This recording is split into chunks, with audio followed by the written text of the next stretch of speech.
അപ്പോൾ സെബിക്ക് പുതിയ മേധാവിയെ തേടുകയാണ് ധനകാര്യ മന്ത്രാലയം. പുതിയ മേധാവിക്കായി അപേക്ഷ ക്ഷണിച്ചിട്ടുണ്ട്. മാധവി പുരി ബുച്ച് വിരമിക്കുന്ന സാഹചര്യത്തിലാണ് നടപടി. വിവരങ്ങളുമായി ചേരുന്ന ശ്രീനാഥ് ചന്ദ്രനാണ് മുംബൈയിൽ നിന്ന്. Sreenath, very good evening.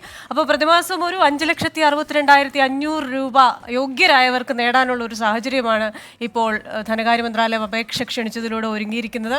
അപ്പോൾ യോഗ്യതകൾ എന്തൊക്കെയാണ്? ഏത് സാഹചര്യത്തിലാണ് ഇപ്പോൾ ഈ നിയമനം?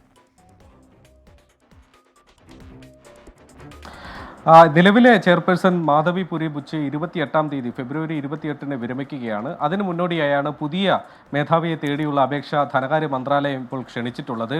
ഈ അപേക്ഷയിൽ പറയുന്നത് രണ്ട് തരത്തിലാണ് ഈ സാലറി സ്കെയിൽ. അതിൽ ഒരു തരത്തിൽ പറയുകയാണെങ്കിൽ നിങ്ങൾ കേന്ദ്ര സർക്കാരിലെ സെക്രട്ടറി റാങ്കിലുള്ള സാലറി സ്കെയിൽ നിങ്ങൾക്ക് സ്വീകരിക്കാം. അതല്ലെങ്കിൽ അപേക്ഷകന് തിരഞ്ഞെടുക്കപ്പെടുകയാണെങ്കിൽ 5,62,200 രൂപ സാലറിയെ ശമ്പളമായി സ്വീകരിക്കാം. പക്ഷേ അതിൽ വീടും കാറും ഒന്നും തന്നെ ഉണ്ടാകില്ല എന്നതാണ്.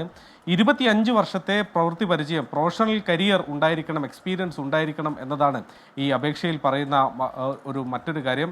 5 വർഷമോ അല്ലെങ്കിൽ 65 വയസ്സ് തികയുന്നത് വരെയോ ആയിരിക്കും ഈ അപേക്ഷകന് തിരഞ്ഞെടുക്കപ്പെട്ടാൽ സെബി അധ്യക്ഷ സ്ഥാനത്തിൽ, മേധാവി സ്ഥാനത്ത് പ്രവർത്തിക്കാൻ വേണ്ടി കഴിയുക. നേരത്തെ 3 വർഷ കാലാവധിയാണ് സാധാരണ സെബി മേധാവിമാർക്ക് നൽകാറുള്ളത്. ഇപ്പോൾ മാധവി പുരി ബുച്ചും 3 വർഷത്തെ കാലാവധി പൂർത്തിയാക്കിയാണ്. പക്ഷേ ഇത്തവണത്തെ ഈ അപേക്ഷ ക്ഷണിക്കുന്നതിൽ 5 വർഷ കാലാവധി പറഞ്ഞിട്ടുണ്ട്. അങ്ങനെ യോഗ്യരായ ആളുകൾ 25 വർഷമെങ്കിലും വേണം പ്രവൃത്തി പരിചയം. അങ്ങനെയെങ്കിൽ ഏറ്റവും പ്രിഫറബിളി പറയുന്ന ഒരു പ്രായപരിധി 50 വയസ്സിന് മുകളിലെങ്കിലും പ്രായമുണ്ടാകണം എന്നതാണ് മറ്റൊരു യോഗ്യതയായി കൂടി പറയുന്നത്. ഇങ്ങനെ എല്ലാ യോഗ്യതകളും ചേരുന്ന ആളുകൾക്ക് 17-ാം തീയതിക്ക് മുൻപ് അപേക്ഷ സമർപ്പിക്കുക. അതിനുശേഷം അതിൻ്റെ അഭിമുഖം അടക്കമുള്ള മറ്റു നടപടിക്രമങ്ങളൊക്കെ തന്നെ പൂർത്തിയാക്കി മാർച്ച് 1-ാം തീയതി പുതിയ മേധാവിയെ ചുമതല ഏറ്റെടുക്കുകയും ചെയ്യും. മാധവി പുരി ബുച്ച് വലിയ വിവാദങ്ങൾക്കൊടുവിലൊക്കെയാണ് അവർക്കൊരു ടേം നീട്ടി നൽകുന്നില്ല. നേരത്തെ പലപ്പോഴും സെബി അധ്യക്ഷ മേധാവിമാർക്കൊക്കെ തന്നെ കാലാവധി നീട്ടി നൽകിയ ചരിത്രമൊക്കെ ഉണ്ട്. പക്ഷേ മാധവി പുരി ബുച്ചിൻ്റെ കാര്യത്തിൽ അത് സംഭവിക്കുന്നില്ല.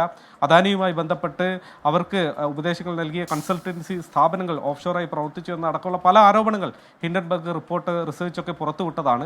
അതുകൊണ്ട് അത്തരം ഒരു സാഹചര്യത്തിൽ കൂടിയായിരിക്കും അവർക്ക് ഒരു ടേം കൂടി നീട്ടി നൽകുന്നില്ല. അവരുടെ ടേം അവസാനിക്കുന്നു. പുതിയ മേധാവിക്കായി അപേക്ഷയും ക്ഷണിച്ചിരിക്കുന്നു. ക്രിസ്റ്റീന, ഓക്കെ, ഫെബ്രുവരി 17 വരെയാണ് അപേക്ഷിക്കാനുള്ള അവസാന തീയതി. യോഗ്യതയുള്ളവരെ അപേക്ഷിക്കുക. ശ്രീനാഥ് ചന്ദ്രനാണ് ഈ വിശദാംശങ്ങൾ നൽകുന്നത്.